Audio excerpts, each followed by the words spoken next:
उज़य पल्ली नाम की एक फ़िल्म थी तमिल, उसमें रजनीकांत जी के साथ किया था मैंने एक आइटम नंबर। अब उसको आइटम नंबर कहा जाता है, तब सोलो डांस कहते थे। Chichi is also a perfectionist, तो we had to do a lot of rehearsals with him, we had to do a lot of takes with him. So there one learns कि patience से कैसे काम लेना चाहिए। दिलीप साहब वॉज अनदर चाइल्ड।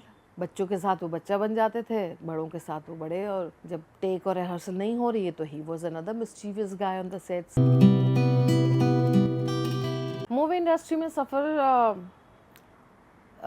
काफ़ी अच्छा था, क्योंकि हर किस्म की फ़िल्म की मैंने ए ग्रेड फिल्में भी की, सो कॉल्ड बी ग्रेड भी की, सी ग्रेड तो नहीं बोलूँगी मैं कि कोई भी फिल्म सी ग्रेड नहीं होती, बल्कि हर फिल्म का कोई ग्रेड नहीं होता है। फिल्म हिट या फ्लॉप होती है, और हर फिल्म में बहुत मेहनत लगती है बनाने में, काम करने में बहुत मेहनत लगती है। और हमारी बहुत अच्छी रही फिल्म की जर्नी, क्योंकि अच्छे लोगों के साथ और बड़े लोगों के साथ काम करने में भी उतनी ही मेहनत की मैंने। लेकिन मेरे लिए 2-4 फिल्में जो थी वो काफ़ी ज़्यादा हिट हो गई।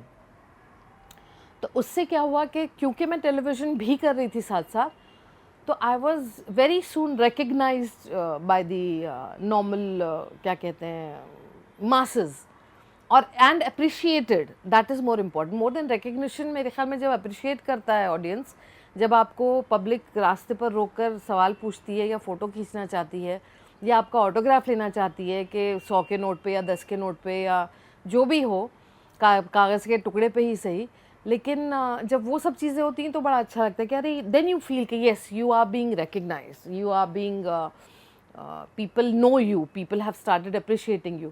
तो ऐसी फिल्में थीं जैसे मेहंदी हो गई, और अपना हीरो नंबर 1 थी, बनारसी बाबू, राजा जी, गोविंदा के साथ थी सब फिल्में। गैंग फिल्म थी जिसमें बहुत मेरा अलग और बहुत अच्छा रोल था उसमें भी, अगर वो वक्त पे रिलीज़ हो जाती, जो मज़र ख़ान साहब ने बनाई थी। मज़र भाई की भी बहुत अर्ली डेथ हो गई थी, तो कुछ फाइनेंशियल इश्यूज़ की वजह से वो वक्त पे बन नहीं पाई, नहीं तो मतलब बहुत ही अच्छा, मतलब उससे और मुझे ज़्यादा रिकग्निशन और शायद अवार्ड्स भी मिलते, इतना अच्छा काम हुआ था। और फिर साथ साथ में फिल्में चलती रही, सीरियल्स भी चलते रहे। तो ऐसा मेजर कोई टर्निंग पॉइंट ऐसा नहीं कि मतलब अरे बाप रे एकदम से ज़िंदगी चेंज हो गई। ठीक है, मतलब थोड़ी स्पीड शायद बढ़ गई होगी, लेकिन मैंने उस ज़माने में रियलाइज़ नहीं की होगी, क्योंकि I was busy working, I was too tied up with my thought of my father and his illness and money and my mother and my responsibilities. So वो मतलब जैसे मैं सुबह चाबी भर के निकलती थी अपने आप में कि आज मुझे 3 शूटिंग्स करनी है, आज मुझे 3 अलग अलग जगहों पे जाना है, but I have to be fully energetic. कई मरतबा मैं सेट पे से थाली ले लेती थी और रास्ते में खाना खाती हुई जाती थी। जब रमज़ान आते थे तब लगता था, तब ज़्यादा फील होता था कि अरे मतलब आज 4 जगह जाना है शूट पे, और रोज़ा है, और रोज़ा कहाँ खुलेगा ये पता नहीं, तो खजूर लेके जाते थे मैं और मेरा ड्राइवर कि चलो भाई खजूर साथ में रखते हैं, ताकि हम लोगों को रोज़ा खोलने को कम से कम पानी और खजूर होना चाहिए हमारे लिए। और अच्छा रहा, बहुत अच्छा दौर रहा।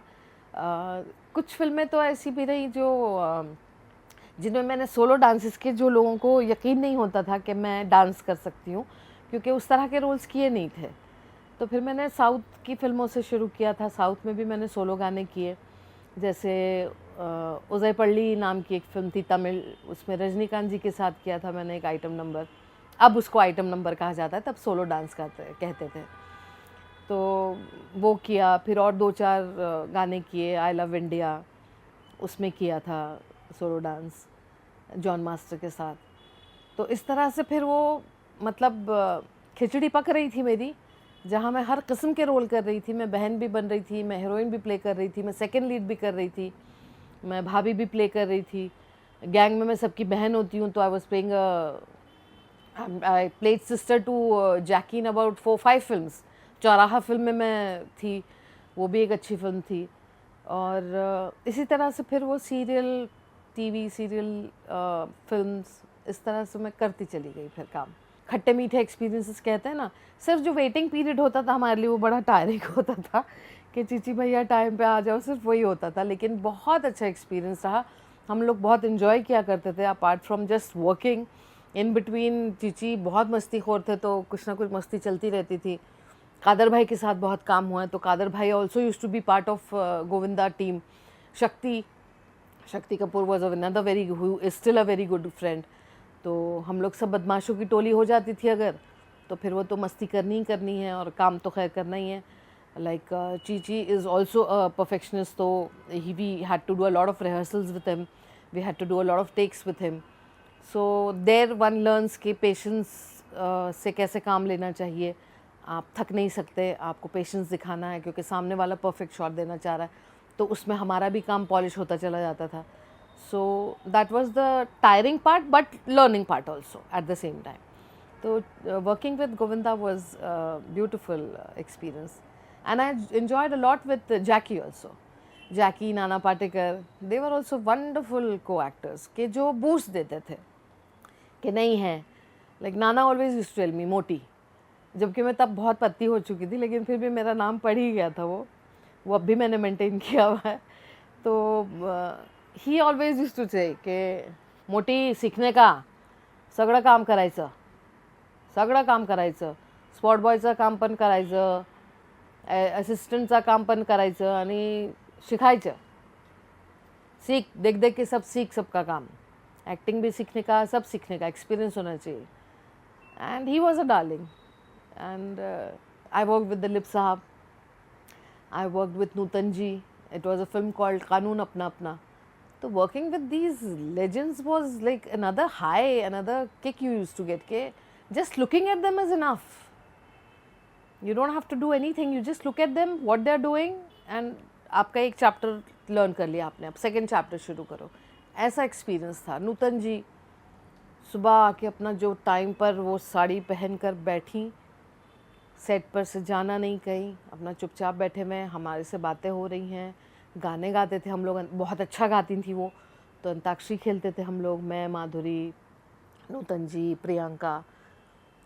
Sanjay Dutt was also in the film, we had some scenes together, but बहुत ज़्यादा बातचीत नहीं हो पाती थी because Sanjay used to keep very quiet. I think because of Dilip Sahab he used to be very very quiet on the sets. और दिलीप साहब was another child, बच्चों के साथ वो बच्चा बन जाते थे, बड़ों के साथ वो बड़े। और जब टेक और रिहर्सल नहीं हो रही है तो he was another mischievous guy on the sets, playing pranks and सबके साथ बहुत अच्छे से घुल मिल के। तो वो एक अलग ही खुशी और अलग ही एक मतलब अजीब से जज्बात होते थे कि Dilip Kumar is talking to us, और Dilip Kumar is sitting with us and having food और क्रैकिंग जोक्स और समथिंग। तो ये बहुत अच्छे एक्सपीरियंसेस रहे लाइफ में। कुछ एक्टर्स तो अनफॉरगेटेबल। मेरी खुशकिस्मती कि मैंने अमिताभ बच्चन जी के साथ फ्रेम शेयर किया, लेकिन मेरी बदकिस्मती कि मैं अमित जी के साथ काम सीन नहीं कर सकी। वो मेरा एक अरमान रह गया कि मैं सीन नहीं कर पाई उनके साथ।